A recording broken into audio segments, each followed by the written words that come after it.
je m'appelle Jean-Philippe Cherel, je suis ingénieur de recherche au département de géographie UMR-GRED. Et donc j'interviens auprès des étudiants dans différents masters de nos formations. Mais j'interviens aussi, je fais aussi des cours à l'université de Nîmes, je fais aussi des cours à Djibouti, j'ai fait des cours en Centrafrique, voilà. Donc pas mal investi dans tout ce qui est investissement, tout ce qui est recherche et enseignement. Alors je pense que c'est un parcours que beaucoup d'étudiants et tout connaissent. C'est un parcours qui n'a pas été très linéaire. En fait, moi je suis un ancien étudiant d'ici.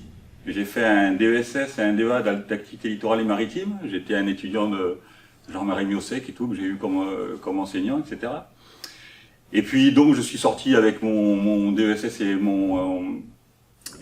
mon DEA, parce qu'à l'époque c'était des DEA, et bon, directement j'ai pas trouvé du travail sur le marché de l'emploi, donc j'ai eu quelques mois de galère, et puis c'est là que j'avais voulu essayer de me reconvertir, parce que bon, à l'époque, on était à la fin des années 80, on ne trouvait pas forcément de travail là-dedans.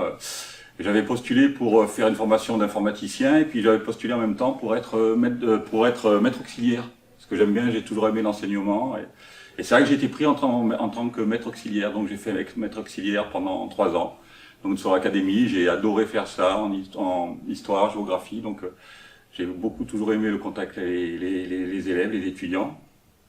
Et puis c'est là que c'est intéressant aussi, c'est ce que je voudrais dire, c'est toujours intéressant de garder le contact avec les enseignants, de s'être investi et tout, parce que 3 ans plus tard, donc j'ai été contacté par Jean-Marie Miossec, qui savait que j'adorais tout ce qui était les traitements d'images, les images satellites, c'était le début des images satellites, et qui m'a dit, écoute, tu sais, il y a les géographes qui viennent s'installer à ce qui était l'Ostrom à l'époque, maintenant l'IRD, va voir si tu peux faire du traitement d'images avec eux. Et donc j'ai été, moi j'avais toujours dans la tête de continuer l'enseignement, mais j'avais envie de me faire plaisir à faire du traitement d'images. Mais là, j'ai été voir les géographes de l'IRD, ils m'ont dit, si tu veux faire du traitement d'images, il faut que tu te lances dans une thèse. Bon, comme j'avais mon DEA, j'ai dit, oui c'est ça, mon DEA, j'ai dit, oui, allez-y, mais j'avais pas du tout envie de finir. Ouais. Et puis j'ai commencé, donc on a commencé une thèse, au début c'était en tant qu'en traitement d'images, images satellites, les images spot. J'ai commencé en géographie de la santé avec un chercheur, on devait travailler sur tout ce qui était le développement, les nids à moustiques, les gîtes à moustiques autour de Peking, à Dakar. Alors j'ai commencé là-dessus, etc. Et puis après lui il est parti, il m'a laissé un peu en plan, mais j'ai pu rebondir parce que ce qu'on avait fait, de l'utilisation des images, ça avait plu à des gens qui étaient en contact avec la communauté européenne. Et ils ont dit que ça serait intéressant d'utiliser les images satellites pour faire le suivi des grandes métropoles africaines. C'est à l'époque, début des années 90, où il n'y a plus de cartographie, il n'y a plus rien, il n'y a plus que ce type d'images. Et donc j'ai dit banco.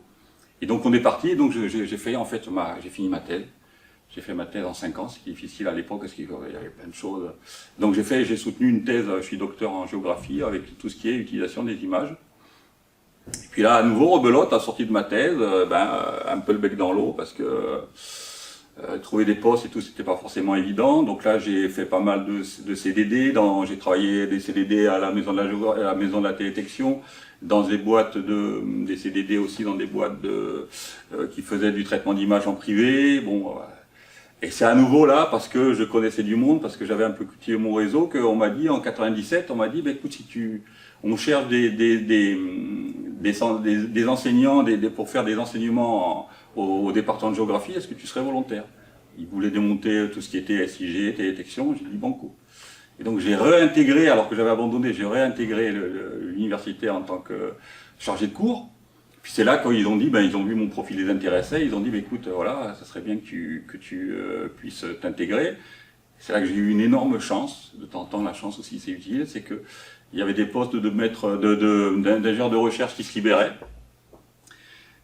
C'était des ingénieurs qui étaient vraiment en stand-by depuis un petit moment, et l'université a voulu récupérer les postes.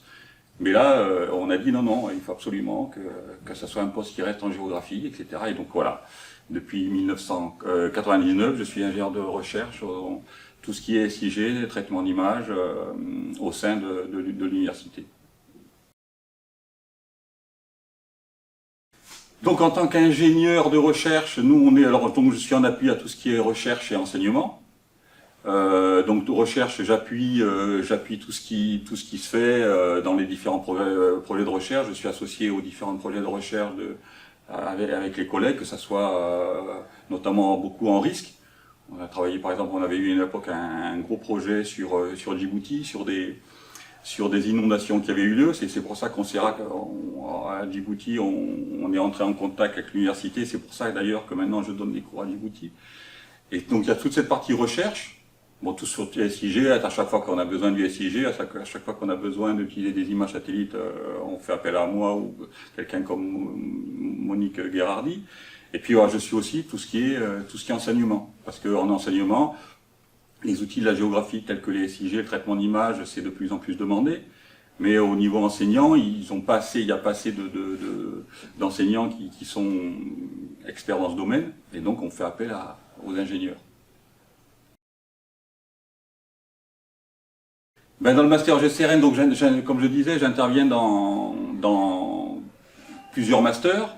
Et dans ce master GCRN, on me demande plus particulièrement de traiter du sujet de tout ce qui est les problèmes liés au système de coordonnées, aux coordonnées. Donc je fais 6 heures vraiment spécifiques là-dessus parce que c'est vraiment un problème qui généralement est assez peu abordé, mais qui est très important dès qu'on veut vraiment faire du SIG de manière sérieuse et sans buter sur des problèmes liés à des choses qui peuvent être assez simples, mais qu'il faut avoir compris, quoi.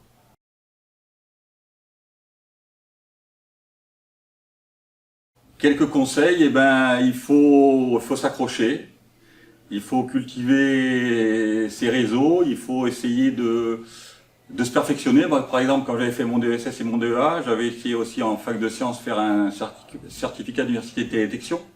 Donc il ne faut pas hésiter à toucher un peu à tout pour avoir une palette de compétences qui est intéressante, qui peut intéresser. Et puis après aussi, il faut travailler, il ne faut pas se décourager, il faut essayer à droite à gauche. Et puis après, la chance, c'est pas la chance comme ça qui tombe toute seule. Hein. Vous avez de la chance parce qu'à un moment donné, voilà, vous êtes la bonne personne au bon moment. Mais il faut être au moins la bonne personne parce que si j'avais pas eu tout ça, le poste il serait parti, quoi.